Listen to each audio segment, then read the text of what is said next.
आज एकादशीच्या सुमुहूर्तावर श्री विष्णू भगवंतांना साष्टांग दंडवत घालून आपल्या व्हिडिओची सुरुवात करूया.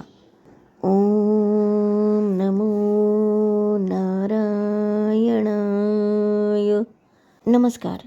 आज कामिका एकादशीच्या सर्वांना मनोकामना पूर्तीसाठी अनेक अनेक हार्दिक शुभेच्छा.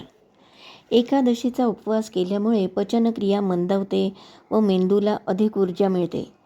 त्यामुळे एकाग्रता वाढून मनाला शांतता मिळते. एकादशीला तांदूळ न खाण्याची परंपरा आहे, कारण तांदळामध्ये जलतत्व असते. म्हणून तांदूळ खाल्ल्यामुळे आपल्या शरीरातील पाणी साठून राहण्याचे प्रमाण वाढते. चंद्राच्या आकर्षण शक्तीचा परिणाम शरीरातील जलतत्वावर होतो, ज्यामुळे मन विचलित होते. पण या दिवशी तांदूळ खाणे टाळले तर शरीरातील पाण्याची पातळी नियंत्रित राहून मन एकाग्र होण्यास मदत होते. दर्शक बंधू भगिनींनो, आजचा हा व्हिडिओ आवडला असेल तर माझ्या चॅनलला सबस्क्राईब कराल. धन्यवाद.